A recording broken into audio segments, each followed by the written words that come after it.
बिस्मिल्लाहिर्रहमानिर्रहीम अस्सलाम वालेकुम। नेक्स्ट जो हमारा टॉपिक है 10th क्लास बायोलॉजी का, that is regulation of breathing. Previous lecture में हमने डिस्कस किया मैकेनिज़्म, उसमें इंस्पायरेशन और एक्सपायरेशन डिस्कस की।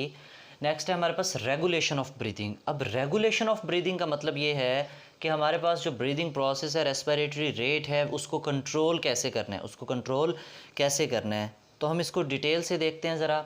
हम कहते हैं रेगुलेशन में, अब रेगुलेट करने की ज़रूरत क्यों होती है। रेगुलेट का मतलब ये है कि जैसे पंखे का भी रेगुलेटर होता है ना, कम ज़्यादा करना स्पीड, इसी तरह रेस्पिरेशन की स्पीड जो है, ब्रीदिंग की स्पीड जो है, उसको कम या ज़्यादा करने की ज़रूरत पेश आती है। अब ज़्यादा कब करते हैं, जब हम ज़्यादा एक्सट्रीम हार्ड एक्सरसाइज कर रहे होंगे, हमारे मसल्स को ऑक्सीजन जो है वो ज़्यादा चाहिए होगी, ठीक है।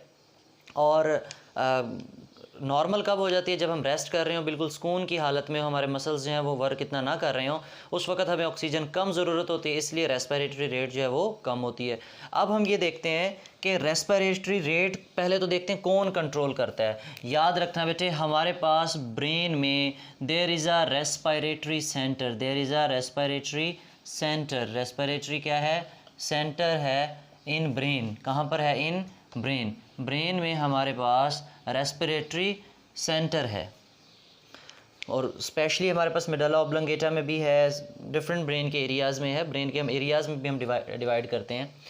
तो रेस्पिरेटरी सेंटर है, कहाँ पर है, ब्रेन में। ये बात याद रखना, ठीक है। ये जो रेस्पिरेटरी सेंटर है, इसने कंट्रोल करना है, इस रेस्पिरेटरी सेंटर ने कंट्रोल करना है हर चीज़ को। क्लियर, कैसे? हम कहते हैं कि this respiratory centre is sensitive to concentration of carbon dioxide, concentration of carbon dioxide, and especially where the concentration of carbon dioxide in blood, in blood। अब यहाँ पे थोड़ी सी सोचने वाली बात ये है कि हमें नॉर्मली ज़रूरत तो ऑक्सीजन की है, ऑक्सीजन की कमी या ज़्यादती हमारे पास ब्लड में रेस्पिरेशन को रेगुलेट नहीं करती, ठीक है। हमारे पास जो कंसंट्रेशन ऑफ कार्बन डाइऑक्साइड है, कंसंट्रेशन ऑफ कार्बन डाइऑक्साइड, ये जिस गैस की हमें ज़रूरत नहीं है, जिस गैस की हमें ज़रूरत नहीं है, वो गैस, जो कार्बन डाइऑक्साइड जो हमारी बॉडी में एक्स्ट्रा है, इसकी कंसंट्रेशन हमारी ब्रीदिंग को कंट्रोल कर रही होती है, ठीक है। तो हम कहते हैं कि रेस्पिरेटरी सेंटर ब्रेन में है, and this respiratory centre is sensitive to concentration of carbon dioxide. Sensitive mean ये हसास होता है कि कार्बन डाइऑक्साइड जो है इस रेस्पिरेटरी सेंटर को एक्टिवेट भी कर सकती है और उसको डीएक्टिवेट भी कर सकती है। अब हम एग्जांपल लेते हैं कि कैसे। सबसे पहले हम ये देखेंगे कि हमारे पास नॉर्मल ब्रीदिंग रेट क्या होती है हमारी। हम कहते हैं ऑलमोस्ट हमारे पास 16 to 20 टाइम्स, 16 to 20 टाइम्स, कितनी देर में, पर मिनट, 16 to 20 टाइम्स पर मिनट है हमारे पास क्या, रेस्पिरेटरी रेट। लेकिन ये कब की है, एट रेस्ट, एट रेस्ट, कि जब हम रेस्ट की हालत में होते हैं तो तब हमारे पास 16 to 20 टाइम्स पर मिनट, एक मिनट में हम 16 से 20 दफ़ा जो है वो सांस लेते हैं। ये बात क्लियर हुई। लेकिन कंडीशन क्या अप्लाई की हमने, at rest. But during extreme exercise, जब हम एक्सट्रीम क्या करते हैं, एक्सरसाइज करते हैं, मैथ वाली एक्सरसाइज नहीं, ठीक है। हम कौन क्या करते हैं, एक्सरसाइज करते हैं, कोई भी हम जो है वो फिज़िकल वर्क कर रहे हो, जिस्मानी काम कर रहे हो, तो एक्सरसाइज करेंगे, हमारे मसल्स को जो है वो ऑक्सीजन की कंसंट्रेशन क्या चाहिए, हमारे मसल्स को ऑक्सीजन ज़्यादा चाहिए। जब उनको ऑक्सीजन हम सप्लाई करेंगे तो वो ज़्यादा से ज़्यादा क्या करेंगे, रेस्पिरेशन करेंगे। जब ज़्यादा से ज़्यादा रेस्पिरेशन करेंगे तो बदले में हमारे मसल्स को एनर्जी भी देंगे और साथ में कार्बन डाइऑक्साइड की कंसंट्रेशन भी प्रोड्यूस करेंगे ज़्यादा। अब जब कार्बन डाइऑक्साइड की कंसंट्रेशन भी हमारे ब्लड में क्या होना शुरू हो जाएगी, बढ़ना शुरू हो जाएगी बेटे। This increase in concentration of carbon dioxide in blood, increase in concentration of carbon dioxide in blood increase the rate of respiration। ये कार्बन डाइऑक्साइड की कंसंट्रेशन हमारे ब्लड में होती है और ब्लड हमारा पूरी बॉडी में मूव करता है, ये ब्लड हमारा पूरी बॉडी में मूव करता है। जब ऐसा ब्लड जिसके पास कार्बन डाइऑक्साइड की कंसंट्रेशन थोड़ी सी ज़्यादा है, वो हमारे ब्लड में ओवरऑल थोड़ी सी कार्बन डाइऑक्साइड की कंसंट्रेशन बढ़ जाएगी, तो जब वो बढ़ा हुआ ऐसा ब्लड जिसमें कार्बन डाइऑक्साइड की कंसंट्रेशन ज़्यादा है, जब वो ब्रेन में जाएगा और हमारे रेस्पिरेटरी सेंटर के करीब से गुजरेगा, उसकी सर्कुलेशन से पास होगा, तो उसमें कार्बन डाइऑक्साइड की कंसंट्रेशन ज़्यादा होगी और रेस्पिरेटरी सेंटर को पता चल जाएगा कि हमारे पास ब्लड में कार्बन डाइऑक्साइड की कंसंट्रेशन क्या हो रही है, ज़्यादा हो रही है। तो फिर हमारे पास जो रेस्पिरेटरी सेंटर है इन ब्रेन में कौन मौजूद है, रेस्पिरेटरी सेंटर। अब वो रेस्पिरेटरी सेंटर क्या करेगा, सेंड सिग्नल, ये क्या भेजेगा, सिग्नल भेजेगा, मैसेज भेजेगा, किसको भेजेगा, टू द रिब मसल्स, और हमारे पास किसके मसल्स को, डायाफ्राम के मसल्स को। डायफ्राम के मसल्स और रिब मसल्स को क्या भेजेगा, ये मैसेज भेजेगा, नर्व इम्पल्स भेजेगा।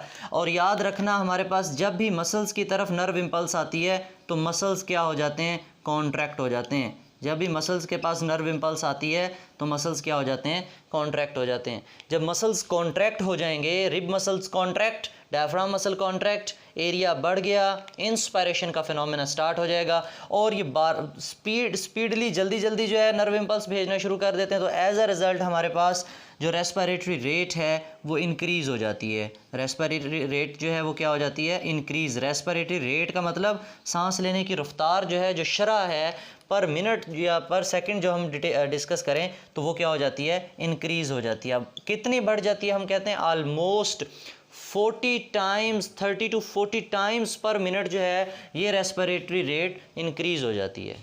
तो ये कितनी हो जाती है, ऑलमोस्ट हम कहते हैं कि 30 to 40% या 40 टाइम्स हमारे पास पर मिनट। एक मिनट में फिर हम कितनी बार सांस ले रहे होते हैं, तकरीबन हम 30 से 40 मरतबा सांस ले रहे होते हैं। 30 से 40 मरतबा हम जो है वो एक मिनट में सांस ले रहे होते हैं। ये बात क्लियर हुई।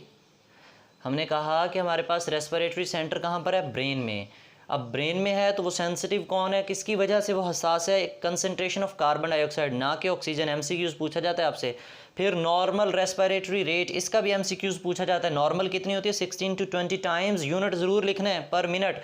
कब, एट रेस्ट। लेकिन फिर क्या होता है, जब एक्सरसाइज करते हैं ऑक्सीजन की डिमांड ज़्यादा, रेस्पिरेशन ज़्यादा, कार्बन डाइऑक्साइड की प्रोडक्शन ज़्यादा, कार्बन डाइऑक्साइड ब्लड में ज़्यादा हुई नहीं, रेस्पिरेटरी सेंटर एक्टिवेट होगा, सिग्नल भेजेगा, नर्व इम्पल्स भेजेगा, डायफ्राम मसल्स और रिब मसल्स को कॉन्ट्रैक्ट हो जाएंगे, कॉन्ट्रैक्ट होंगे तो इंस्पायरेशन होगी तो हमारी रेस्पिरेटरी रेट तेज़ हो जाएगी। एज अ रिजल्ट हमारे पास 30 to 40 टाइम्स पर मिनट तक पहुँच जाएगी। 16 to 20 टाइम्स से 30 to 40 टाइम्स पर मिनट हो जाएगी। ये बात क्लियर हुई। अब हम देखते हैं कि what is the comparison between the inhaled air and exhaled air. जो हम इनहेल करते हैं एयर, उसमें कंसंट्रेशन कितनी ऑक्सीजन की या कार्बन डाइऑक्साइड की या बाकी चीज़ों की, और जब हम एक्सहेल करते हैं तो उसमें हमारे पास इन चीज़ों की कंसंट्रेशन कितनी होती है। तो जी नेक्स्ट है हमारे पास comparison between inspired and expired air. कि जो एयर हमने इंस्पायर की, जो हम एयर अपनी बॉडी में लेके गए, जिस एयर को हम प्योर एयर कहते हैं, जिसको हम क्या नाम देते होते हैं कि this is pure air. Pure air में और जो हम हवा बाहर निकालेंगे उसको हम क्या नाम देते हैं, उसको हम कहते हैं इम्प्योर एयर। इन दोनों में कंसंट्रेशन हम देखेंगे किस किस की, कार्बन डाइऑक्साइड की, ऑक्सीजन, नाइट्रोजन, वाटर वेपर्स और डस्ट पार्टिकुलर टेम्परेचर, तो कितने कितने परसेंट होते हैं। हम कहते हैं कि हमारे पास जो एयर हम इनहेल करते हैं उसमें अमाउंट ऑफ ऑक्सीजन 21% है। ये सारे एमसीक्यूज़ के हवाले से इंपॉर्टेंट हैं। अमाउंट ऑफ ऑक्सीजन जो है वो कितनी है, 21%। जब हम ऑक्सीजन हवा को अंदर लेके जाते हैं तो उस वक्त उसमें 21% ऑक्सीजन होती है। तो जब हम एक्सेल आउट करते हैं, बाहर निकालते हैं, तो उसमें कितनी रह जाती है, 16%। इट्स मीन कि जो हमारे पास 5% ऑक्सीजन थी वो यूटिलाइज हो गई, उसमें से 5% ऑक्सीजन की उसमें कमी होगी। इसी तरह परसेंटेज के हवाले से हम सब में देख सकते हैं कि किस में कमी हुई है, किस में ज़्यादा हुई है। फिर है अमाउंट ऑफ कार्बन डाइऑक्साइड। जो एयर हम अपनी बॉडी में लेके जाते हैं उसमें कार्बन डाइऑक्साइड की कंसंट्रेशन कम होती है, उसमें कार्बन डाइऑक्साइड की कंसंट्रेशन कम होती है। लेकिन वो एयर जो हम एक्सेल आउट करते हैं उसमें 4% जो है वो कार्बन डाइऑक्साइड होती है। तो देखें कितना इजाफा हुआ है। इसी तरह हमारे पास अमाउंट ऑफ नाइट्रोजन अगर हम देखें तो 79% अंदर गई और 79% ही बाहर आई। अब यहाँ पे हमें दो तीन चीज़ें समझनी है। देखो, जो चीज़ हमारी इनहेल एयर में ज़्यादा थी और एक्सेल एयर में कम है, इसका मतलब यहाँ पे जो कमी आई है वो गैस हमारी बॉडी में यूटिलाइज हो गई, और यहाँ पे जो एयर कम गई थी और ज़्यादा आई है, इसका मतलब वो हमारी बॉडी से एक्सक्रीट आउट हो रही है। लेकिन ऐसी एयर का ऐसा कंपोनेंट, ऐसी गैस जो उतने परसेंट ही गई और उतने परसेंट ही एक्सेल आउट हो गई, इट्स मीन कि उसका हमारी बॉडी में कोई रोल नहीं है। तो वो हमारी बॉडी में 79% गई और 79% ही बाहर आ गई। इसका मतलब हमारी बॉडी में वो यूटिलाइज नहीं हुई। फिर है अमाउंट ऑफ वाटर वेपर्स। जब हम वाटर वेपर्स की बात करें तो हम कहते हैं कि जब हम सांस लेते हैं, इनहेल करते हैं, डिपेंड करता है कि हम किस इन्वायरमेंट में खड़े हुए हैं, कहाँ खड़े हुए हैं। लेट के हमारे पास इन्वायरमेंट बाहर ठंडा है, गर्म है, नमी वाला है। अगर नमी वाला है, ठंड है, तो हमारे पास इन्वायरमेंट में जो है वो वाटर वेपर्स ज़्यादा होंगे। अगर गर्मी है तो कम होंगे, इसलिए मुख्तलिफ होंगे। लेकिन हमारी बॉडी में जब वो एयर चली जाएगी तब हमारी बॉडी का टेम्परेचर तो सर्दियों गर्मी में चेंज नहीं होता, हमारा तो 37 ही रहता है।